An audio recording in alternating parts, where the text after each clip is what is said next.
can slightly hear the bottle sounds in the backgrounds of some of these.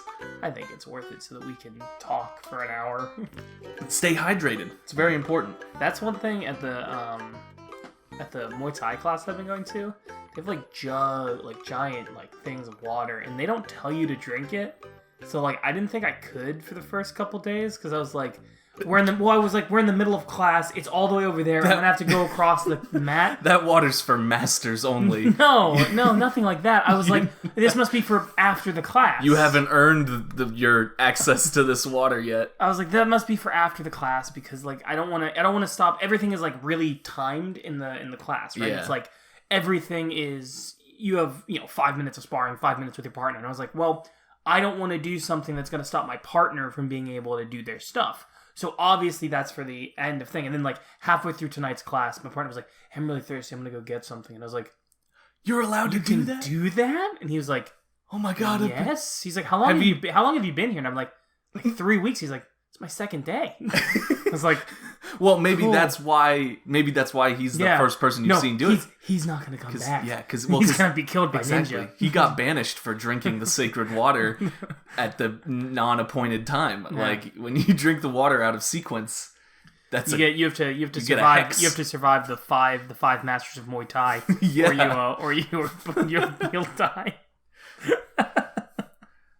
So, do you want to talk about... Oh, did we start for Yeah. Oh, I didn't realize. No, this will just be the beginning. Just whatever. opening?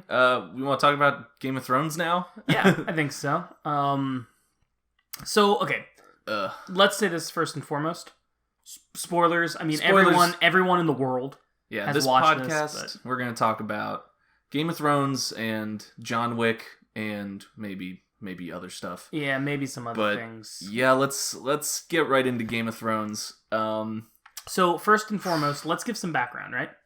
How big of a fan are you of Game of Thrones? I have been a pretty big fan since I think I started watching in season 3, so pretty much at the height of its popularity. Well, it wasn't. It's quality. The height of its popularity was later on, but yeah, that's pretty much when it was really, really good back then.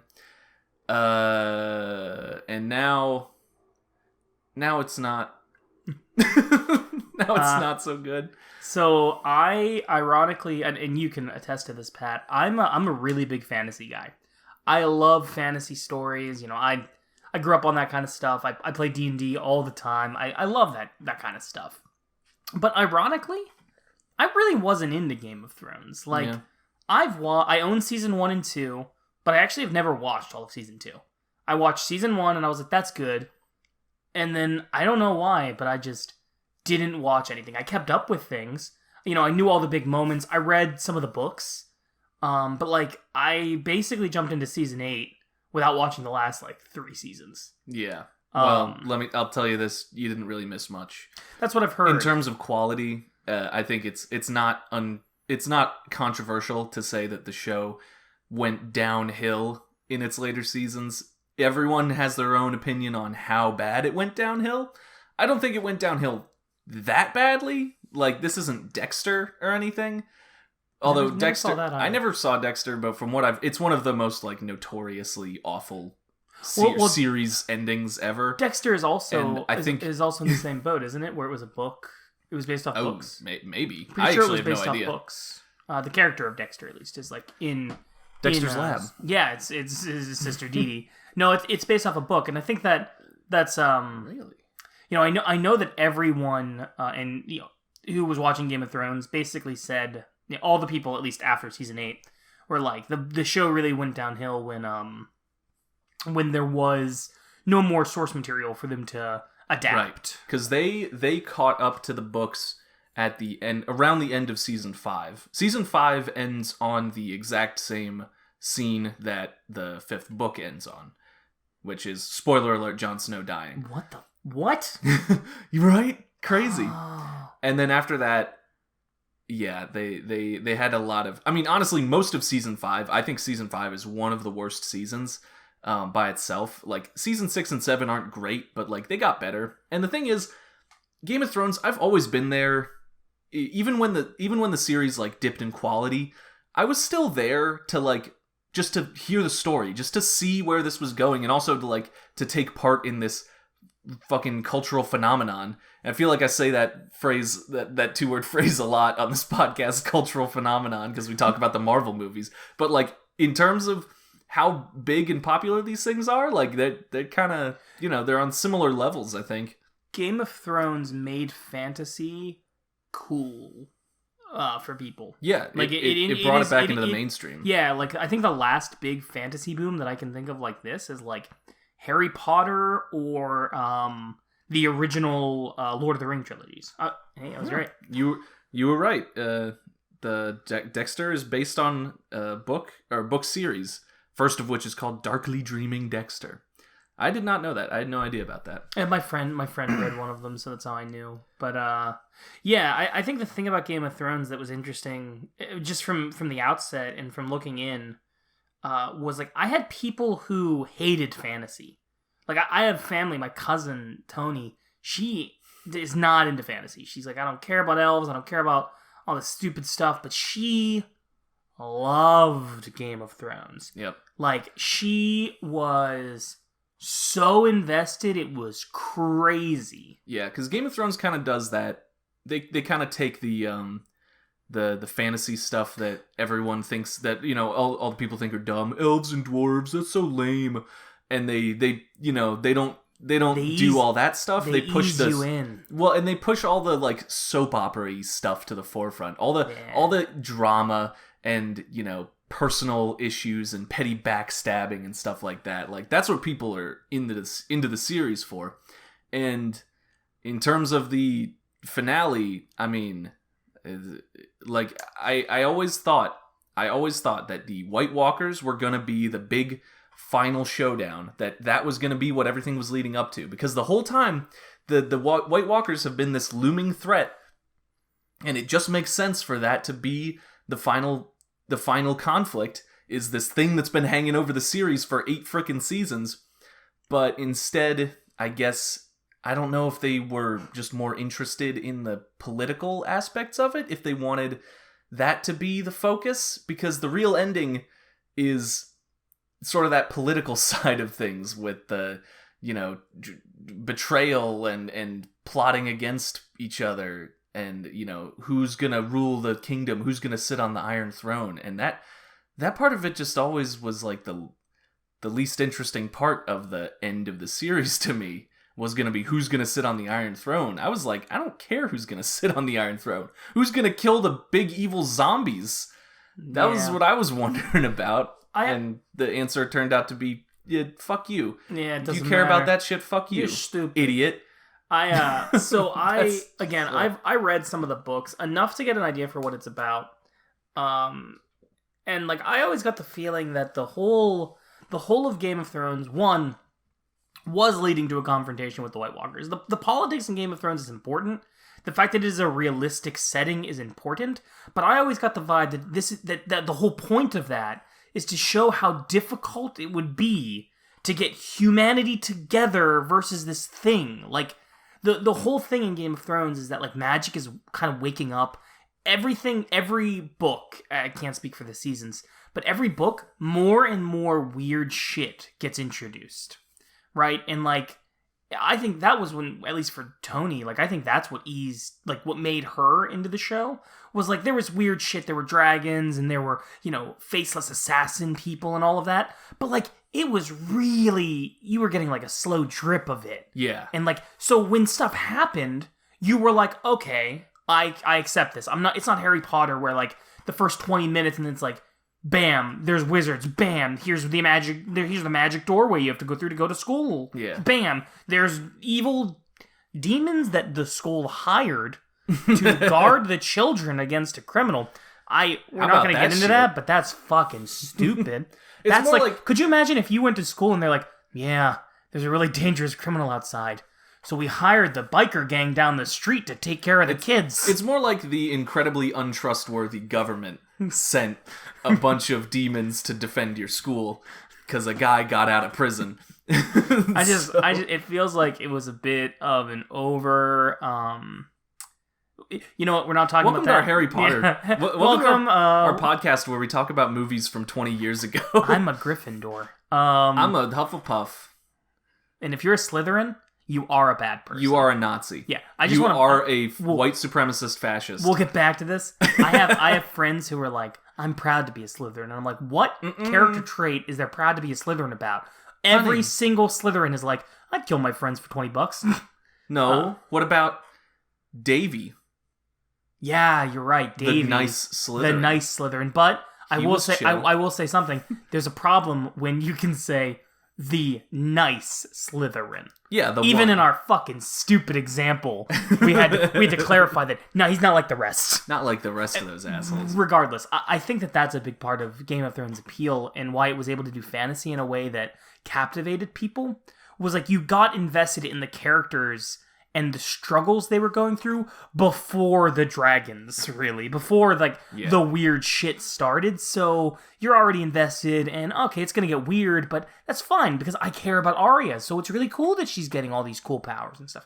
And I think that's pretty cool. Yeah, and then they do that, where they have the big, shocking episode that happens every season, like clockwork, that, the big dramatic thing that'll happen every season to just keep your interest and be like, whoa, I can't believe that happened, oh my gosh, and get everyone talking about it and stuff like that.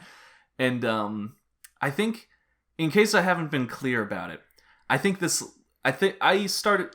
last episode, the finale, fucking sucked. All right, yeah. I hated it. I am 100% on the side of this was a bad ending, and I am not satisfied. I'm not happy, and I'm not I didn't sign the petition to change it. By the way, grow up. Well, it's grow up. I'd say grow up to everyone who even talked about that. Obviously, they're never going to remake it, so you're dumb for signing it. But also, nobody who signed it, do you think anyone who signed it actually thinks they're going to remake it? No. People are like, you're such an idiot for... people making fun of the fact that they're, made a petition. It's like, well... Everyone knows it's not going to happen. Joke. It's a joke. It's an outrage. It's just a way for people to express their anger. They're not actually thinking they're going to remake it. I will still say everyone needs to kind of calm down just a tad. I think this really shows how big of an impact Game of Thrones had, though, because people were fucking pissed. Yeah. Thing was, I wasn't even pissed. I wasn't even mad. When I was watching the episode, the majority of it, this season has been rough, and I was okay with the White Walker fight. I thought it was a neat episode. It was a cool enough battle, so I was down with it. And, I was disappointed that that the White Walkers weren't the finale, but, it was a fine episode. The episode, the point where the show really lost me was episode 5, where Daenerys where Daenerys does her big heel turn into full-on baddie, and it just was so not justified, so not poorly handled, so badly executed, and there's so many idiots arguing on both sides of all of these issues with terrible arguments that just make me want to turn off Twitter forever. It was people load, this came out of nowhere. Well, no, it's been foreshadowed. And then everyone being like, obviously this was going to happen. How do you not see the foreshadowing? It's okay, well, you're being stupid too, because the problem isn't that it wasn't foreshadowed. The problem is that it was executed in a really stupid, dumb way that makes her character seem just insane, which is funny because she is, but wildly, incompetently, not in a believable way. It doesn't happen in a way that is satisfying as an arc or as a conclusion for this character. It's just bad and dumb. And what really gets me about it is I don't think, and again, I'm not a writer. I've never worked on a show, so I'm sure there's problems or things I'm not thinking of. But it doesn't seem like this had to go this way, at all. The whole White Walker episode, right? Putting it there and having it not be the finale can work, because what you can do then is be well, Daenerys lost a lot of her forces at Winterfell, And so now she's in a bad place. She had no choice but to do the bad thing if she wanted to win. And if you do that, then it makes sense as why it's like, okay, well, I don't want to kill these civilians. That's wrong, but I need that throne. That's mine. And that lady's bad, so I can justify it. It's one bad thing, and then I'm going to break the wheel for everyone. That's great, right? Yeah. And that's how you get something where, like, you know, John could reasonably be like, no, what? No, you're fucking, you can't do that. You're murdering children and, like, and women and men who've done nothing. They're just there. But they didn't do that. And I truly don't understand why. It's not like it would have been difficult to do it that way, because it makes more sense, because like the Unsullied, I didn't see a single one of them alive at the end of the Battle of Winterfell. All the Dothraki ran in and died. Yeah, they make a point of showing all the Dothraki dying. Yeah, there are 7 people still standing at the end of the Battle of Winterfell, and they're all named characters. Everyone else was dead. I saw them. I saw the dead bodies piled up. How does Daenerys still have an army? And then, that's exactly the problem, is that she had already won the battle when she decided to do this terrible thing, which doesn't make it for an interesting decision, an interesting choice, an interesting turning point. It just makes her a stupid, evil, dumb character. It's such a shame. I'm guessing they really just wanted the audience to relate to Jon. I guess. Like, they wanted there to be no moral ambiguity, except like, I would have been on Jon's side if he was like, no, you can't just abandon your morals and kill people. That means you're no better than anyone else, and that's bad. Right. I think the real reason, and I've said this to you before, I think, is that the only reason they did that big final decision is to make it as shocking as possible. They wanted the only thing that this show has left anymore is shock value.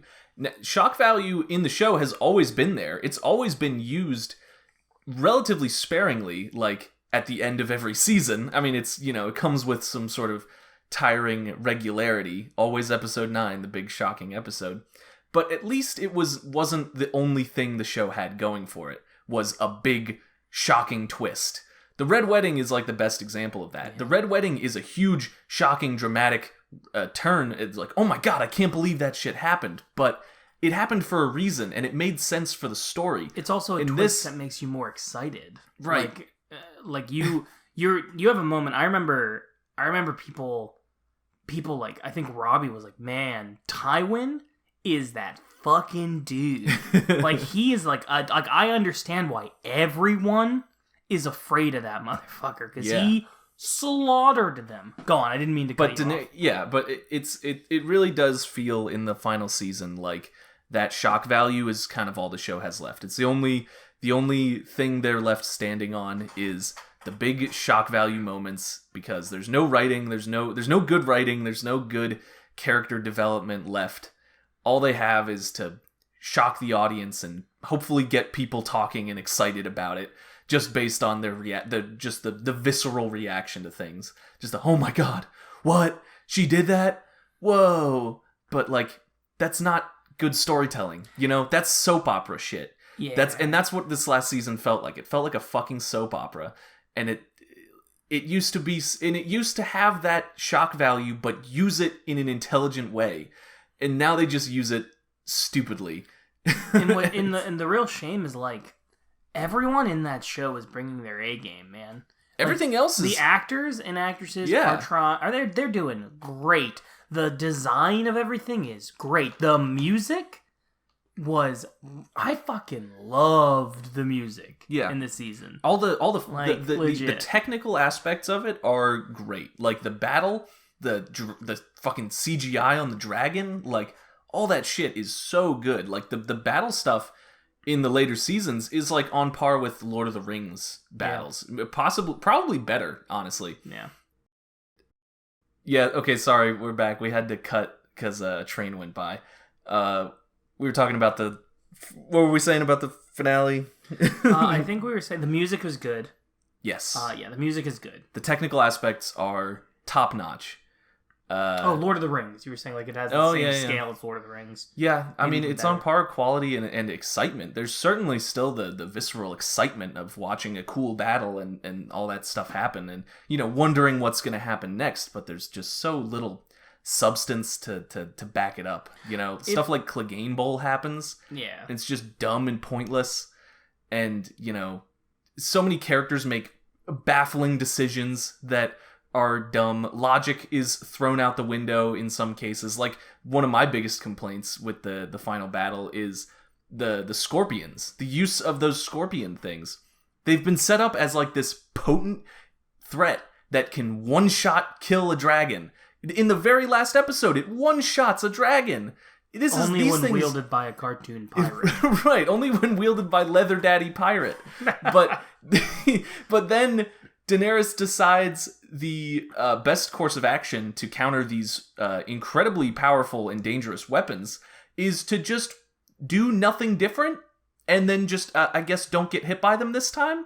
Like, that's the only difference. What a strategy. She just decides, I guess I'm not going to get hit by them this time because that would ruin the show, I guess. You could at least address it. Have her use some kind of alternate strategy. Her alternate strategy is she's up in the sun at the beginning of the battle, and then she flies down, and then just continues to fly around and not get hit. Cool. You want to use like you want there to be an interesting strategy of any kind for us to care about here? Let's have Arya run around for 20 minutes doing nothing, having no impact on the battle whatsoever, just failing at everything she does, and then... Yeah, that was weird. And then she just leaves. But then she doesn't, because she's still there. And then she comes back in the next episode. But her horse is gone. And then she just leaves again. Where'd the horse go? She doesn't even participate in all the final conflicts. She just fucks off. Why'd you get on a horse? Yeah, what was with that horse? Why did we look at that horse for like a slow motion 5 minutes? I think it's the Hound's horse, is what I've heard. Is it? I think it's supposed to be the Hound's horse. I don't know. Didn't the Hound ride a giant, scary black horse? I don't know. I truly have no idea. Why would the Hound ride a white horse? Because he's cool.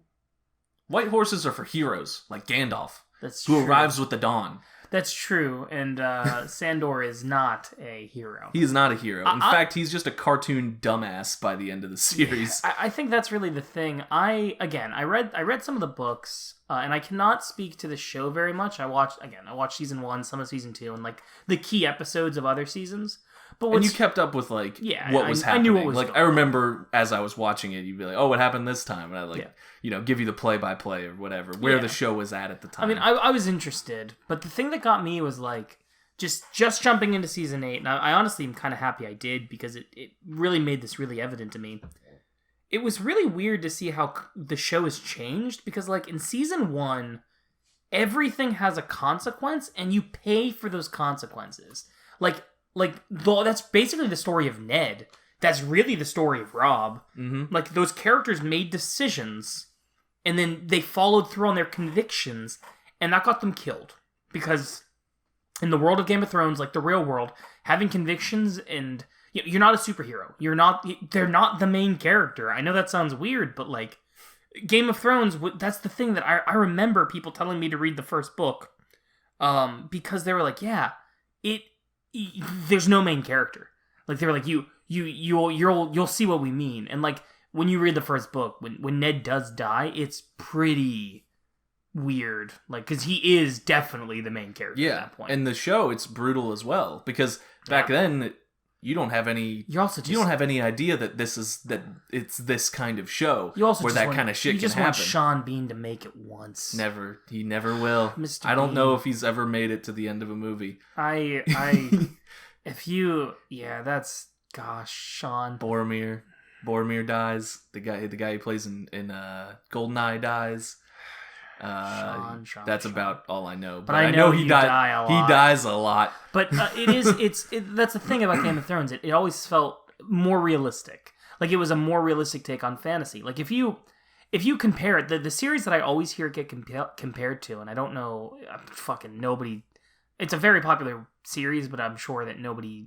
I know. Is it Wheel of Time? It's Wheel of Time, which is like the prototypical high fantasy story, and like it is shocking to see the differences between them, because they're almost entirely different genres. Like, they both have, like, they both have magic, and it's, like, medieval-ish, but that's really it. Like, Game of Thrones takes everything and flips it on its head and is like, no, let's look at this realistically and gritty. And, like, Season 8 doesn't have that, and it's really weird. Like, when they were I remember watching the battle of, the episode where it became apparent to me is the Battle of Winterfell, where, like, main character, Samwise is, like, covered. Samwell Genji is covered in zombie people. Like, he's covered in the undead. And somehow... And he gets out fine. He's not even hurt. Yeah. No, I was like, what is happening? The scene where Jon runs through the castle is, like, practically straight out of a comedy, where, like, all the named characters are the only people standing, and they are, like, backs to the wall, just fighting off 1,000 zombies each. And it's like, it is almost comedic. It's how obvious it is. Like, you couldn't throw in some more dudes? Did they have to be just the named characters standing there? Like, okay. It's really weird for a show that has, like, gone out of its way to be realistic. Like, I remember being like, what is happening? Because up to this point, that was the first big thing I saw where I was like, oh, this is really weirdly not Game of Thrones.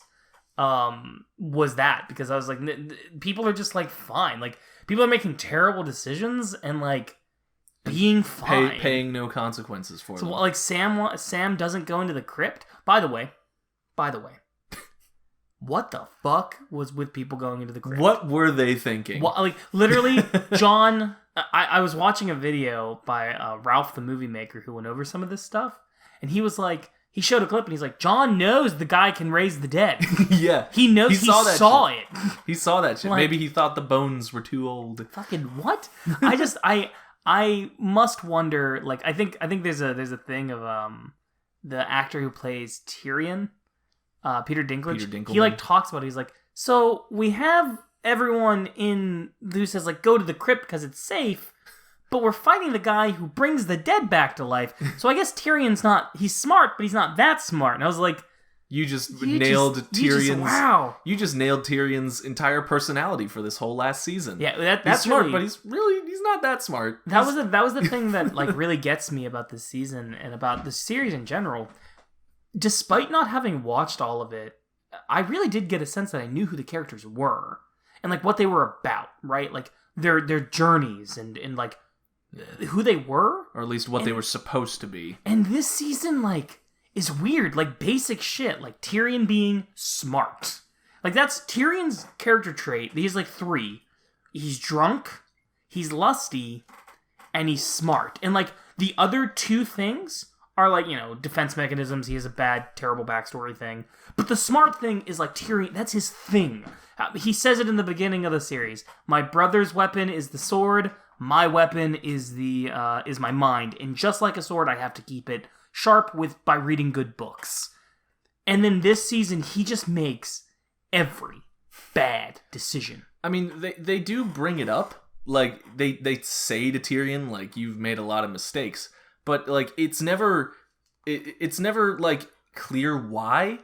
It's I mean, I guess the implication really is that it's because like emotion? his judgment is being clouded by his emotions, by his love for his brother, by, you know, still trying to see the best in Cersei, by, you know, loving Daenerys. But it really is, like, a lot of this stuff, this is basic shit, Tyrion. Yeah, Tyrion, come on. You know Cersei's an evil bitch. When they had him, like, take the stones off of you know, Jaime and Cersei, and he, like, goes to his knees and cries, I was like, all right, I'll believe that you care about Jaime being dead. I'll believe that. In the books, probably wouldn't believe it. In this, I'll give it to you. You like him. It's very clear that you got, like, a cool relationship and he likes you. The fuck are you mad that Cersei's dead? You don't care about Cersei. No one cares about Cersei. She hates you. She wants you dead. We all know she's evil. She sent an assassin to kill you. Yeah, your former friend. She sent your best friend. Also, that guy just gets everything he could have possibly wanted. Right, and the whole Cersei hired your friend to kill you thing just, like, is there for one scene and then just never comes up again. No, just don't worry about it. It's weird. We just kind of forgot about it. Like that's the clip going around, is the clip from the behind the scenes thing where I don't know which D it is, but one of the writers says, yeah, Daenerys just kind of sort of forgot about the Iron Fleet. It's like the justifications for some of these decisions are so flimsy. Like I really she forgot about it. I really do. What are you, stupid? I do wish I could have been like a fly on the wall of like the talks that those two had to have, where it's like, why did you decide to do things like this? Those were the talks. It's them sitting in a writing room with their heads in their hands, just like, oh, what the fuck are we gonna do? Get George on the phone. He's not returning our calls. How the fuck are we gonna end this shit in 6 episodes? Oh my god, what are we doing? Well, they chose 6 episodes. I think there was something with the contracts necessitated 6 episodes. I don't know. I don't know why you would willingly choose to do that. Why you would willingly fucking handicap yourself in how to make this last season by being like, it's only gonna be 6 episodes. Bitch, you got so much fucking ground to cover. Why are you gonna only do 6 episodes? Yeah, that's... You crazy? I don't know. I mean, at the end of the day, it seems absolutely insane to me, and I'd love to see the reasons why. But like, it really is a shame, because Game of Thrones, I think, really meant something to a lot of people. Where like, and it started out so strong. People thought of it like Breaking Bad, like. It was like... Let's not get crazy. Well, but that's what people... I mean, I heard people unironically make the comparison where, like, the early seasons, they were like, this is just as good. Like, it's different. It's not the same at all. But, like, the quality of it was great. You had some really, truly big name... Again, I know we laughed about it, but, like, Sean Bean headed this up. Robbie B headed this up. Sean Bean was also the only well-known actor... Robbie B! Who was in this show before. Like, they're all famous now. But it was just him. Gods, he was strong then. Gods, I was strong then. Also, I want to say... Like Robert. Robert is, honestly, looking at everything, he did fine. He was like, he really... He was the real casualty of season 1. Well, he was like, we need to kill Daenerys. I'm going to let Ned handle the kingdom. And you know what? If things had gone the way Robbie B wanted... I think things would have been like fine. I really do. Killed that evil crazy woman, Daenerys. That evil child. And then, I guess the big thing you'd say is like, well, now though, who's gonna fight the White Walkers? Except Robert had the 7 kingdoms, so like those guys. Presumably, they could have handled it. Like honestly, they could have. Like, let's be real. Like, if Ned had come up to Robert and been like, "There's zombies coming across the wall," Robert would have been like, "Get me my hammer." What do you say, Ned? Let's do it. I trust you, Ned. They would like high five and get into a cool car. Yeah. And like go around shooting. They'd fly off into the sunset. Sick. One of my favorite things I saw reactions to this last season on Twitter was someone who just changed their profile picture to the picture where Robert Baratheon's laying in his bed dying from his wounds, and he says, and then they changed their name to "Just give me something for the pain and let me die." that's the basic reactions to this final season. Just let me die. So overall, not bad, your favorite season. Bad, very bad season. I think that the real problem is the pacing. I'm convinced that a lot of what they had like notes or something that said this is where the characters are going to end up. Yeah. And they just didn't know how to get there. My thing, I have always been, even through the worst of Game of Thrones, I have always been there to watch it because I just want to see what happens next. The story was inherently interesting enough for me to just want to see where it was going. And that was true up until honestly, episode 5 of this. I barely gave a shit about what they were going to do. I was still curious, I guess, like, how the fuck are they going to, finish this shit. And then when I got to my reactions to most of the final episode was just okay, like, all right, that's it? Like, that was my reaction to that entire thing. And honestly, for most of this season, I wasn't loving it, but I was there. I was looking forward to watching every episode. I was like, all right, let's see where this goes. And fucking episode 5 just killed that out of me. Just made me go, God, I don't fucking care about this show anymore. Holy shit. It really shows you the difference between George R.R. Martin and the showrunners. Because, like, Martin is not, and I think we both agree on this, Martin is not, like, a great writer. And I know that sounds weird. I mean, but his actual writing is like you put it best, I think, by saying it's like it's a handyman's writing. Like it gets the job done. Yeah, it's workmanlike. It does the job. And I've read the first book and a half, so I'm not like, you know, super well versed in the lore or the writing. But like from what I read, yeah, it's fine writing. Fine. It's even good, perhaps. And the thing about him that was always better, even his world is fine. It's interesting, but you can tell where he's getting a lot of his things, which isn't bad. But like it's not. If we're talking worlds, it's also not that crazy of a fantasy world. What he did best is his story. Like you're interested in what's gonna happen because like he continually does a thing that is brilliant. Like the George R. R. Martin's biggest quality is he can do what seems like the impossible, and the story just keeps going. And like you're like, wow, I like when he kills Ned in the book. I remember putting that down and being like, how is it like? There's a lot of the book left. I was like, what is happening? What the hell What? What the hell else are we gonna do? The main dude is dead. And like you can see it in the show with the Red Wedding. No one expected that. Yeah. Joffrey's death. No one expected that. Like I remember, my friend and I stood. We were watching. I think it was season 4, the beginning of towards the early season 4. We watched the Joffrey dying, and when he started coughing, we looked at each other and we're like, "Oh, yes, it's happening!" We like stood up and cheered when he started choking. We were like, "Yeah, they got him!" And it's like it's a very fun show to watch, even at its worst, even at its diminished points. It's always been an interesting, fun show to watch, and I think that's actually something that made me. I'm gonna say I didn't hate this season. I'm coming at it from like basically no investment, so whoopee me. But I watched it with my friends. Every episode was a watch party with my friends, and that made it a lot better because we were just riffing on it the whole time. And like I think that again, my friends wanted to take it a little more seriously, so our viewings were pretty quiet. But it was a lot of just like, we were riffing on it, and I think that it's like when you play a bad video game with your friends. Like any game is fun if you have friends. Yeah, it's kind of the same thing. Any show could be fun if you're watching with your buds. But overall, I'm gonna say probably not good. But like whatever, it's fun. Big letdown to me. I'm very interested to see how this has started officially. Like the fantasy boom of television shows. There are so many shows right now. Yeah, what so many books. Wheel of Time, Name of the Wind, a lot of what do you call King Killer? King Killer Chronicle. That's Name of the Wind. Oh, okay.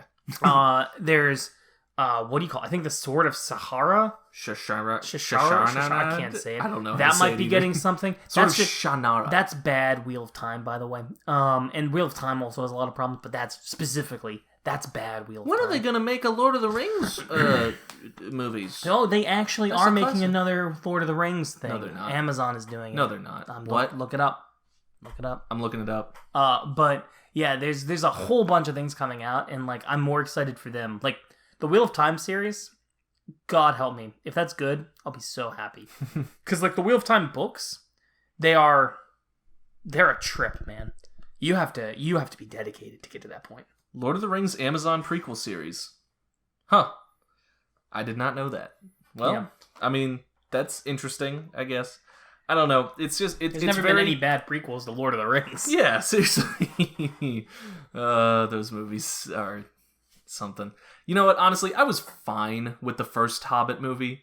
Like, I wasn't, like, in love with it, and I didn't hate it. I was just like, this is chill, I guess. And then they kept going, and I was like, these are not so chill now. I just remember being like, the whole time, I was like, man, I don't know how I feel about these, but God, that guy really is Bilbo Baggins. He really is a good Bilbo. He's a really good Bilbo the whole time. Say what you will about the rest of the movie. Damn, that's a good Bilbo right there. But yeah, like, it's very disappointing to see the MCU recently just stick the landing so hard on their finale, just fucking nail it, and then to see Game of Thrones, an equally huge phenomenon, just fumble it so badly and just be so divisive. Everyone loves Endgame, and everyone is so divided on Game of Thrones. I would say leaning on most people disliking it, yeah.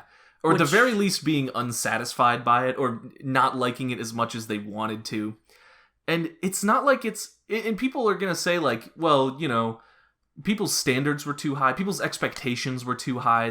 They could never have met, you know, no finale could have satisfied people. But like, fucking so many other shows have concluded in so many Avengers other did it. Beloved shows and beloved media franchises have nailed the landing before. Breaking Bad did it, Breaking right? Bad fucking destroyed the landing.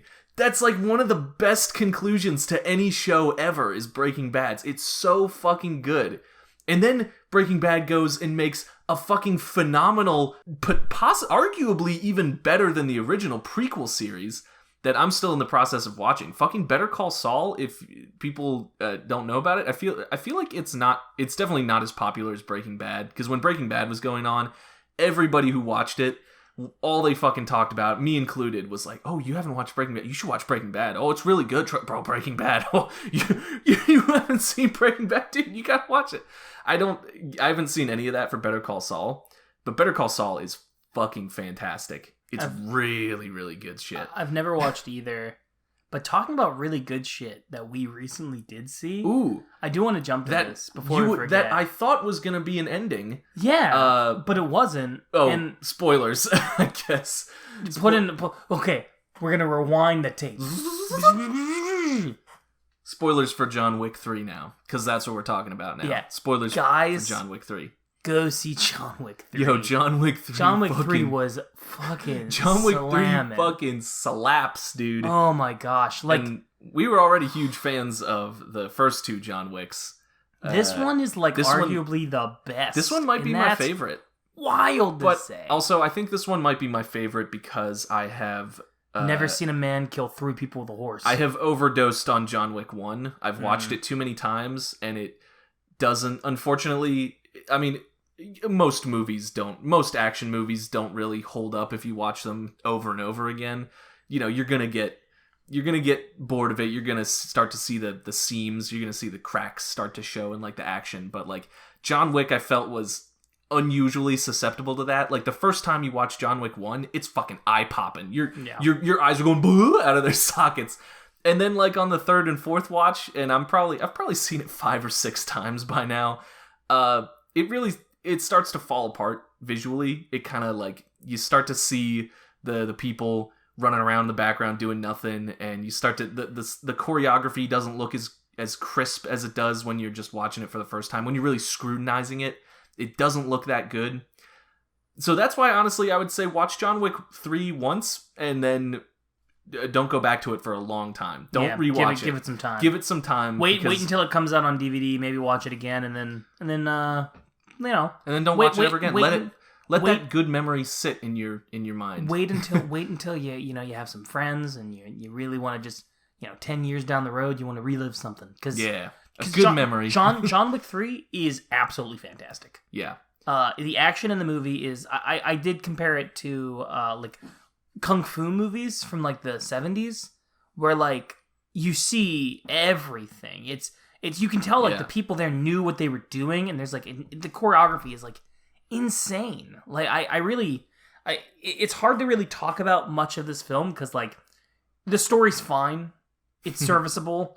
Honestly, the movie is it's cool. The world of John Wick is just continually becoming cooler. Yeah, no, I am in love with the lore and the world building of John Wick ever since the first one, where they just the little things. It's just like, here's a hotel for assassins. They use these cool, coins as their currency, and like that was kind of it, But that's all you need. That's sowing the seeds for like this really cool, intriguing world. It also implies that though, like everyone is in on the assassin thing, like because like the cops show up to John's house and they're like, "Hey, John, you working again?" That's, I took that to mean, because, especially considering the other films, that like the government kind of the assassins have bought the police, like because John in this film fucking mows down people in the middle of New York City. Like he has like gunfights with people just in New York, and everyone just goes about their day. So I was of the mindset that it means like, though there is a lot of corruption in this world. I didn't really take it that way. I didn't take it in that like the assassins, like I still thought of the assassins as very much an underworld. Mm-hmm. Like they're not they're not so big that they've bought off everyone. I think they've got they've got most of the police. At the very least, it is said, maybe not the assassins in general, like that, their like secret order. At the very least, the Russian mob in the first movie has bought off the police. Yeah. We know that much because they say as much. Like they're like all the, everything we had on the people of the city to keep our control, John Wick just destroyed it. So like that much I get. I never got the impression that like, all the police and all the governments are like, oh yeah, those assassin people, we just don't bother them. What I'm saying is the at least in New York, like I'm pretty like it looks like the assassins can do basically whatever they want, and the cops will not get involved. Yeah, they have gunfights, amazing gunfights on the street. Like there's so many good things. There's not much to talk about. Like I was saying, the story of this is fine. It's good, but really, you are watching this for the insane fun action. Also, weirdly enough, a reference to fucking The Good, the Bad, and the Ugly. Yeah. And by reference, I mean basically a scene. They just were like, let's do it. And I was like, oh, all right, this is a good scene. Yeah, if you've seen The Good, the Bad, and the Ugly, you'll know it when you see it. But yeah, that's kind of the thing. That's why I didn't want to originally. Originally, we had just seen it, and we were like, "Oh, let's do a podcast on John Wick 3." And then I was just kind of like, "There's not enough to say to fill a whole hour, because it's just kind of like it's good. The action's fucking sweet, and the world building is really dope, and go see it. Like, there's not much to discuss besides that. I would say the thing that's most interesting, and like this is movies in general, but John Wick really does exemplify this. Is it just every movie? Because it did get a sequel. It has been announced that John Wick 4 is being made. Because it did bonkers good in its first weekend. Like it got the entire... I think the first weekend, it had the entire theatrical run of John Wick 1. Wow. In profit. Yeah, because I didn't even hear about John Wick 1 until it was out of theaters. Yeah, me either. I don't even remember where I heard it. I think someone online... I heard it from you. Yeah, I told most of my friends about it. Most of the people I know heard about it from me, and I heard it just from someone online. I don't think it was even a full review. I think it was like Movie Bob at the end of one of his reviews was just put up a picture that said, "Oh yeah, John Wick's really good. Also, you should see this movie." And I was like, "All right, I'll see that." I just think the most insane thing about John Wick 3 is that like John Wick as a franchise it really has gone like, this is John Wick versus the mob. This is John Wick versus the entire crime family, like an entire like crime organization. Here's John Wick versus the entire city of New York. And the next film is going to be, here's John Wick versus every criminal that has ever existed. Yeah. And I am so down to see him slaughter all of them because there has to be a point. I wish I saw the scene where like one badass assassin is like sitting on like a park bench. He looks down at his phone and it's like, John Wick is excommunicado, and he just puts it down. Yep. He's like, nope, fuck that noise. No thanks. That man killed like this. John Wick, the whole movie franchise takes place in like the span of a month. Less than that. It's like a couple. I'm maybe pretty sure. Week. At the end of John Wick 1, he walks away with his new dog. At the beginning of John Wick 2, he's getting his car back, and I'm pretty sure he still has some of the wounds from the first John Wick. Like, I'm pretty sure it's implied that it's like maybe a couple days later, he goes and gets his car. He goes and steals his car back from the bad guys, and then John Wick 2 ends, and John Wick 3 picks up immediately seconds later. He goes and kills a basketball star. They talk about it. They say it in the movie. The bad guy lady who works for the high authority, the high table, the big assassin authority. She says like, John Wick's had quite a week. Like, John Wick has killed this many people in this week alone. And it's like, oh, that's right. These fucking movies have like they just happened. John Wick is like to put this in like nerdy terms. If any of you have played D&D, he is by far the most powerful thing in that world. Like he takes on so many. He takes on the Iron Chef. Like, who could compete? Is that who That's who that is. Oh my fucking god. He's the guy who says beer in that clip, isn't he? Today's secret ingredient. Beer! That is fucking him. Holy shit. He did really good. That he was hilarious. The big villain of this movie is like a John Wick fanboy. I love it so much. He just wants to be. He's like, I like you. Yeah, because they go into the hotel and they sit down and you think like, oh man, this is gonna be badass. And then he just like goes, by the way, I'm a huge fan. You're so fucking cool. And John just looks at him like, all right, I'm gonna move over here. You're weird. We were just trying to kill each other, but like, also you're kind of creeping me out right now. Besides the fact that you almost killed me, you're just a weirdo. Like, I love it. Like, I definitely recommend going and seeing this, and I'm definitely gonna buy it. There's really, in terms of the rest of the franchise, I think we both agree this one is arguably our favorite. Yeah. I think it's a little hard to decide between this one and 1, just because 1 has that visceral satisfaction. You didn't expect it. It came out of nowhere, and also just the concept. You just be like, oh yeah, legendary retired hitman kills the entire Russian mob because they killed his dog. Yeah. And that's it wasn't just a dog. That's right. It wasn't just a puppy. I'm fucking thinking I'm back. Like, that's the premise. That's an amazing premise for an action movie. Like, John Wick 1 hits so hard. Coming out of nowhere, huge surprise. I think the thing that's most interesting about the John Wick franchise is, you were kind of getting to it, John Wick 2 is the weakest of them. Like, it's easily the weakest. But it's also still, like, fun and good. Yeah. No, John Wick 2 is 100% my least favorite one, but it's also still a really, really fun, awesome action movie. I think it's probably my least favorite because of one action scene that just kind of drags a little and is a little boring. The gunfight in the catacombs in John Wick 2. That one just kind of goes on and like nothing all that interesting really happens. The mirror thing at the end. But it does have plenty of other really good, cool action scenes. I can't. The only scene at all in John Wick 3 where I was like, this went on a little bit, is like, there's a scene with dogs where they it goes on for like a little too long. Where I was like, okay, that one has like a couple too many, kills where it's just like, all right, we get it. That one wasn't that, this is the caliber of action we're talking about, is that when they kill a guy, sometimes we go, oh, that one wasn't that great. Yeah. Well, they killed that guy in a slightly less fucking awesome way. Those dogs were furry missiles to the crotch of everyone there. I was cringing. My balls, every hit. I was like, oh, my balls retreated into my body. That poor man. Also, what's his name from Game of Thrones is in this as well. Yeah, Bronn just showed up. Bronn is just there, and he's also the master of coin. Oh my god. That was a real moment. Like, that wasn't... Wow. Huh? How about that shit? I saw the realization in your eyes. I saw the like, holy shit. As you were saying it, he's all the master. I was like, the master. Oh, what? You're right. Conspiracy. So weird. John Wick and Game of Thrones, same universe. Bronn is an immortal. Oh.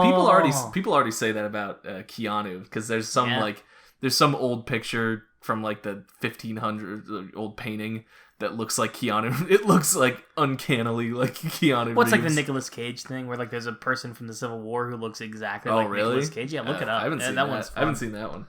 But yeah, overall, go see John Wick 3. It really is a great. You know what?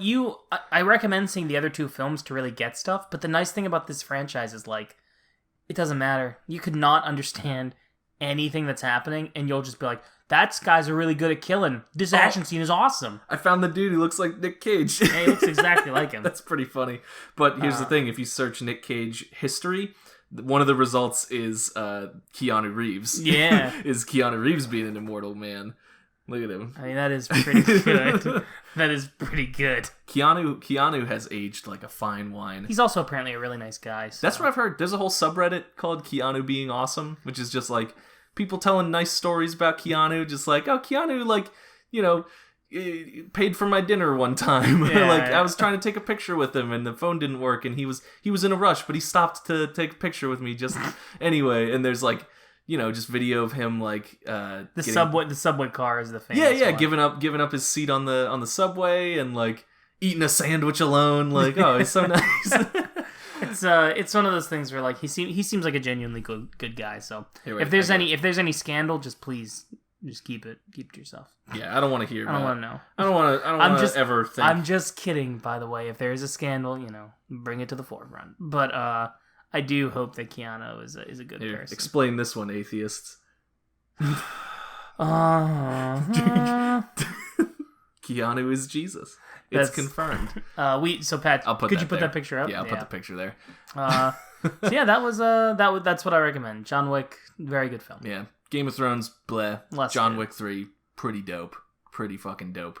Hey. And now at the end of the month, fucking Godzilla is coming out. Yeah, King of the Holy Monsters. shit! I cannot wait for that. I'm excited. This has been a very interesting month for pop culture. I guess technically Endgame was April, but it was end of April, so May did has it beat been. Avatar? Do we know if it? I don't think it has passed it yet, but it's like 100 million Can behind. it make it though? It will. I mean, isn't it? When does it go out of theaters?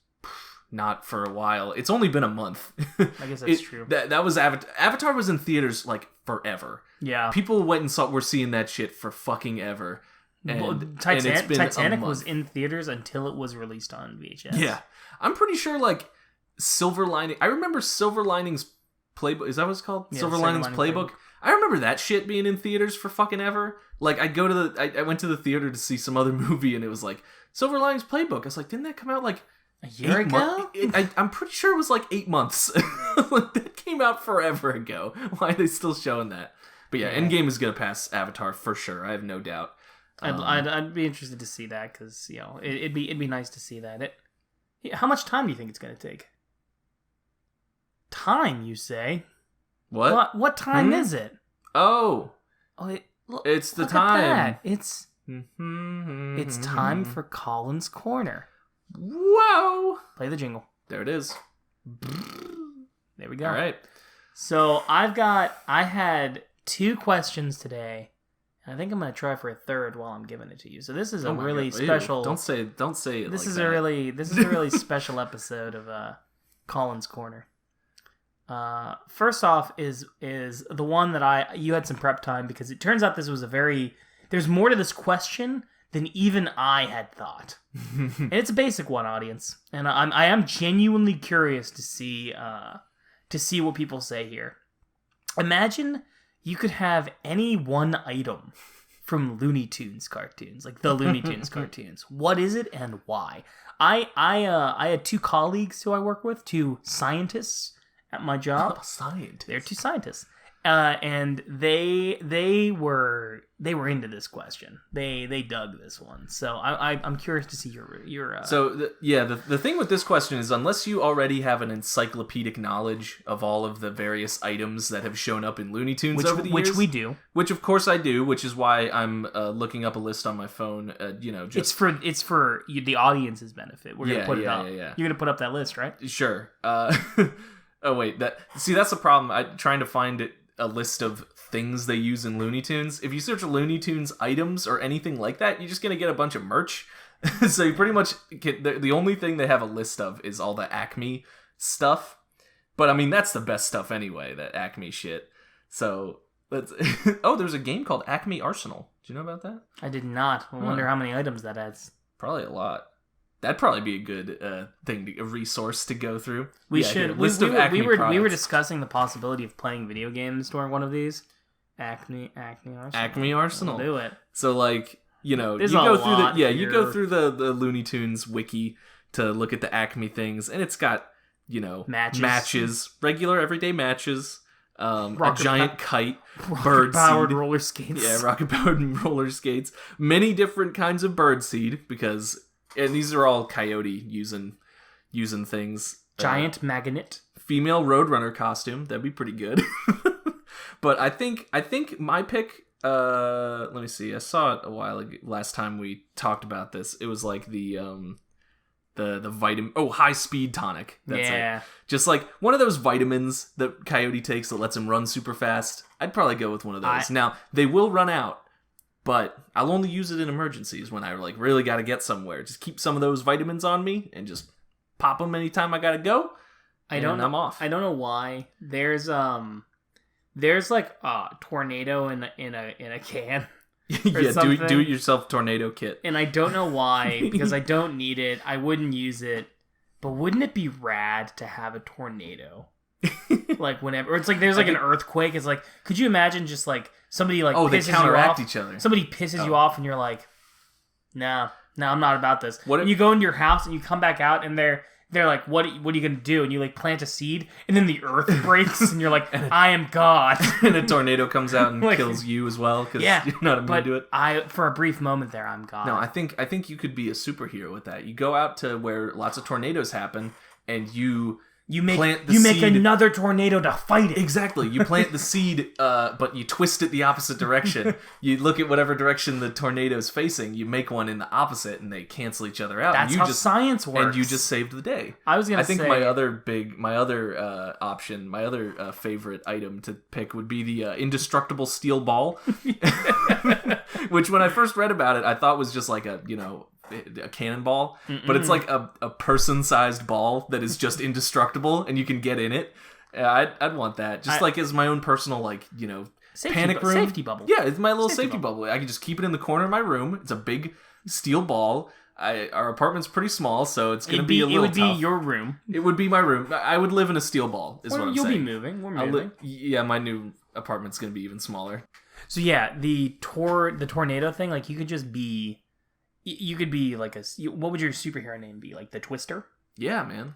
Counter tornado. Because all I can do is fight tornadoes. I can't actually do anything other than stop other tornadoes. You could have saved Paul Kent. Oh my god, I could have. Well, he would have been caught in the middle. No. So he would have looked at him. you. He'd be looking at Clark and putting his hand up, and then he'd see you, and he'd put his hand up and be like, no. I can't have anyone know that tornadoes can be canceled. It's the dramatic shot where he's holding his hand to say no, and then he looks over and pans over to me just with a watering can, watering something. I'll save you, Paul Kent. I'll save you. And then he just looks over and is like confused. And like, no? Bad time? Okay, no, I'll stop. It's cool. I'll be okay. I'll let you die. No, it's cool. It's okay, Paul Kent. So you would take. I think both of those are a good choice. There's also rockets. Like that's one that we didn't give much thought to. But there's also I'm pretty sure there's invisibility paint. There's paint that makes stuff invisible, which would be pretty sweet. Well, yeah. Well, there's a lot of really cool items. There's the paint where you can paint a convincing hole in a wall. Yeah. And then it will work for anyone who isn't you. See, that's the thing. That's the real debate with the Looney Tunes items. Yeah. Is the, especially with Wile E. Coyote, is the fact that they always backfire, is that a function of the Acme products themselves, or is that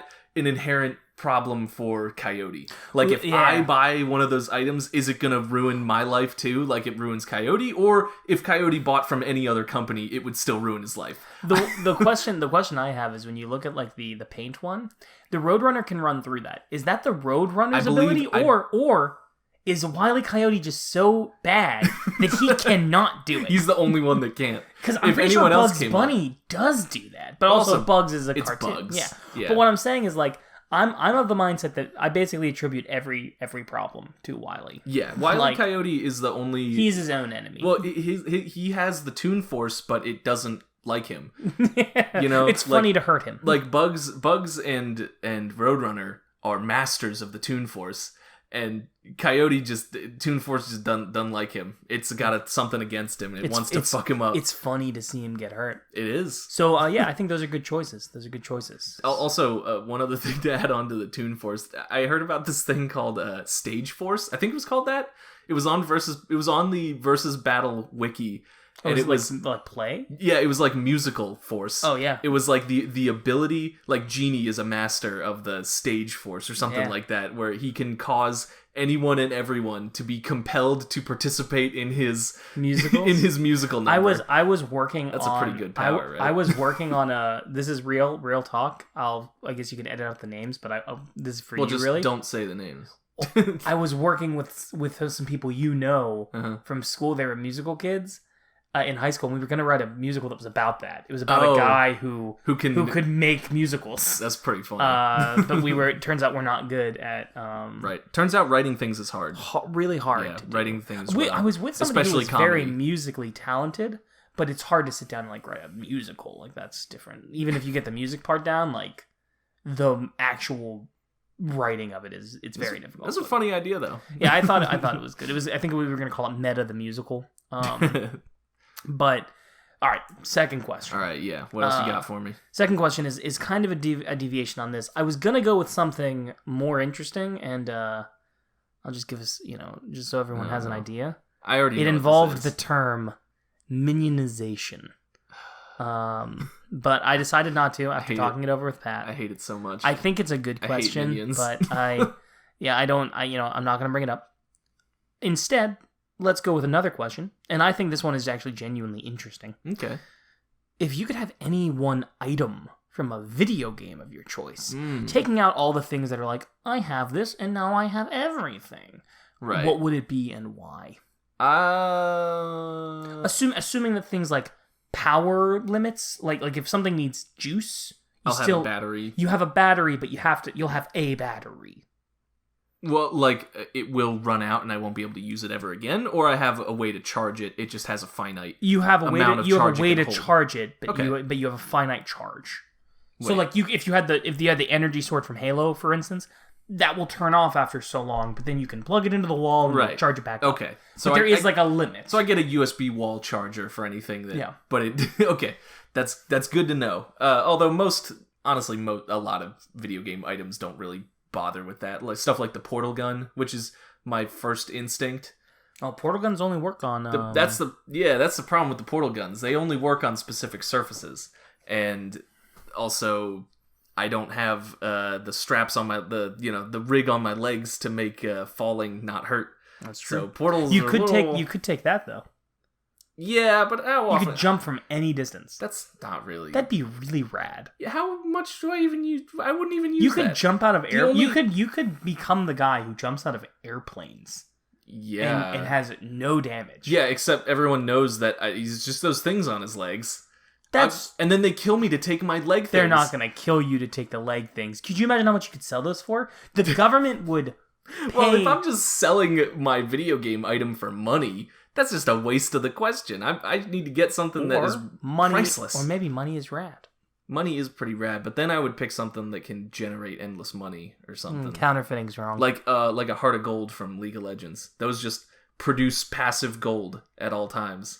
So that'd be pretty good. That's a pretty good choice. I'm going to give you 5 seconds. 5, 4, 3, 2, 1, go. Leaf from Mario. Give me a tail. Give me a raccoon tail. And then I can fly with. My first choice was the Tanuki suit. No, it's for real. The two people who are watching this can attest. I was like, I'd take the Tanuki suit. Why would we both think? Well, the Tanuki suit is the one that lets you turn into a statue. And also I can turn into a statue. Because like if I'm scared, if I'm walking home at night and I'm like scared because let's be honest, I'm in a Tanuki suit, someone's gonna mug me. I can be like, oh no, and then I'm a statue, and they're like, what the fuck? Well, and then when they come by to me, I'll just twist around. But then they pick you up in statue form, and they take you somewhere you don't want to go. No. Yeah, so you gotta watch out for that. No, if I was gonna I got a raccoon tail, I can just fly away, because that's what raccoons do. Yeah, that's what raccoons do. So I'm in a way better spot than you. If I could pick, like, any one item, it is hard, because there's so many, but, like, just talking about, like, recent games I've played, maybe, like, the grappling hook or something. Assuming that, like, the game physics works, and I'm kind of I don't know if... You don't think so? I mean, that would bring a lot, because a grappling hook is a thing you can get. Not the kind that the guy from Just Cause has. Yeah, I'll let you do that. Sekiro, I would say no, because the grappling hook isn't special in that. It's just a grappling hook, and the dude is very skilled. But in Just Cause or something like that grappling hook fucking defies the laws of physics. Yeah, it's like Spider-Man. It lets you cancel momentum by hookshotting into the ground. Like, if you're falling at terminal velocity and you will die, you can hookshot into the ground to not die. I think honestly I would that's a property of the item. I think I would honestly take something like that, because it's like it's small, I can just kind of have it, and like it would be legitimately useful once you get over the fear of death. Can I run something by you? This is not one item, it's a collection of items. You could take the crisis suit, yeah. What is that? The one that lets you go back in time. What the crisis I was suit? it's a crisis. I was just. I don't even. Is that Go is that on. really is that a DC thing? No, that's What's a crisis suit? That's from the. Crisis, Oh, dude. crisis. Oh, It's the crisis. suit in Crisis. Oh, I was confused because everything. I just Binks the assume. Magic Cat's vacuum cleaner. Ew. It goes through time. I just assume every time you say something that it's related to comics. So when you said crisis suit, I was like, I've never read Crisis on Infinite Earth. Yeah, I was like, I've never read that. Is that a thing? Infinite Crisis? What are we talking about don't here? know. Final Crisis? I don't. There's that many crises. There's been 3 crises. Fucking Christ! Fucking Christ! Fucking crises. The crisis suit. I mean, that's one item. So That like, is, that would count. No, could I have 100 rings from Sonic? So No. that anytime I get hit, they all spew out of me. But as long as I collect those rings, I didn't really get hurt. You get 1 ring. As one ring. 1 ring. See, getting those rings, they shoot out hard. They go hard. They shoot out far, and I'm not as fast as Sonic. If Sonic can't get them, yeah. What doesn't? So I'm gonna get hit once. What about the shoes that Shadow uses? Oh, those would be pretty You sweet. could get those. I'd If you let look me, real if you cool. let me have the grappling hook defying things, I'll let you have the. I mean, I think it's only fair that you get Sonic. The other Speed one, the Shadow. other one I was thinking was His gun right, Shadow's gun. from Shadow the Hedgehog. The classic Sonic item, a gun. Yeah. You know, everyone's favorite. Or maybe one of those TVs that has the shoes on it so I can run real fast. But that only lasts for 10 seconds, so I don't want that. Or you can get, what if you just get the sign at the end that has robotic space on it? I don't want that. It's just Jim Carrey. No. We talked about that on the last podcast, we won't go right? into it. The Sonic movie. It looks What great. What a world. What a I think if I could video game item, I had another one that was dumb, like the Sonic rings. Master Sword. What do you think I could do with just one Chaos Emerald? I don't know. Think I could do anything? Think I could use that? The It's absolute, they're like Infinity Stone level power. I could find something to do with the them. absolute lowest thing you could do with that is sell it for a shit ton of money. It would be a lot of money. A lot of money. And that's the lowest thing. I mean, you could probably do some crazy stuff, but I'd argue like we are not smart enough or driven enough to like if somebody dropped something on my lap that was like, this has infinite power, I'd look at him and be like, I can't accept this. I don't know what I could do with this. And he's like, well, it has infinite power. I'm like, yeah, I get that. What Are there Ben 10 video games? There has to be, right? Yeah, definitely. I get one of the Omnitrix? The Omnitrix. Omnitrix is pretty good. If you're doing that though, there's superhero things, so you could probably get Superman's costume. Well, no, you could get like that gives me all of his powers. You can get like Bane's thing, Venom. I mean, I don't want Venom. Horribly I don't want that. I don't want to be addicted to that shit. You look at how buff you are, though. You know what? I do want it now. Yeah, You've convinced me. You've convinced me. I do want that highly addictive drug. Wait a minute. So, audience, it's just steroids. Well, it's super steroids. Audience, tell me what you would want. I'm genuine. I think that this one is a good one. And now for my third one. Oh, you have a third one? Yeah, I said I had 3. And this one will go fast because I'm pretty sure I know what your answer is. I just want to see what your face is because when I thought of this, I was like, "This is the stupidest." The audience question. isn't going to get to see my face, but I know. We'll put up something that I'll represents. find a it. stock image that will represent my face. I will give you $10 million, but for the rest of the year, for a year, you can only communicate with other people through Highmark cards and like the sayings on Highmark cards. You mean Hallmark cards? Oh, is it called? Oh, why? Wow, yeah. Highmark does insurance. Highmark could probably has cards. Boy, you fucked that up. I fucked it up. Go back. We're cutting it. That's staying in. Highmark cards, you know. I don't know why I did the classic greeting. Would cards, you take? Highmark. Would you take the deal though? Yeah. $10 million. You can't communicate with anyone except through Hallmark. I don't need to fucking talk to anyone. If I get $10 million, how are you gonna spend the money? In a year, once I can talk again. I don't know, man. Wait. What do you mean? How am I gonna spend the money? I go to the store, I give them the shit, and I give them the money. I don't need to. And if it really comes to it, I can give them a card that says, "No, Happy Father's Day," and they'll be confused and they'll look at me, and then I'll just hand them the money and be like, "Can I still like make noises and go?" No. communicating? No. Can I? You're not allowed to do. You cannot communicate with anyone except through these cards. Well, communication is, I'm talking about body. Like you would. Like you I have to stand there like yes, a robot. you have to be a robot who just gives people like you go to the checkout counter and they're like, all right, here it is. Would be and lonely. you give them like a Mother's Day card, but then $30. It would be lonely to not be able to communicate for a year, but also I get $10 million. I'd go fucking live. I'd not see a single human for a year for $10 million. Do you think you could do that? Yeah. A year with no one? Yeah, absolutely. I couldn't do as that. As long as I'm not like, as long as it's not like, confined to a room for a year, I couldn't do that. What if you're not allowed to have just any? like there's no? What if you're not people? allowed to have any interaction with any people in any way? So you can't go on websites. You can't like watch television. You could read a book, I guess. But nothing, there's people in books. Nothing that has any possibility of interaction with another person. Does watching a movie count? Because that's those people. I'm not interacting with those people. No, I will say that does not count. But okay, so I can watch movies. You can watch movies, and I can watch YouTube. Then you can. Yes, you can watch YouTube, but nothing streaming. That's fine. I don't watch streams. I could do that. Yeah, for $10 million. I mean, it's a lot of money. But I'm not saying it'd be easy. I'm not saying it'd be fun. But it's for $10 million. Well, audience, we're at a standstill here. Neither one of us can seem to decide which way is the right way. So tell me now. We've reached deadlock. The only one who can resolve it is you. So make sure to hit that like button, hit the little bell in the corner, and smash that subscribe button. Should they like if they agree with me or dislike if they agree with you? This is what you do. If you agree with Pat, subscribe. If you don't agree with Pat, like the video. But there we go. Also like the video. Also subscribe. But if you agree with me, like and subscribe. If you don't agree with me, subscribe and then like the video. Yeah. I'll tell the difference. I'll tally up the votes. We know. Yeah, I'm actually genuinely curious.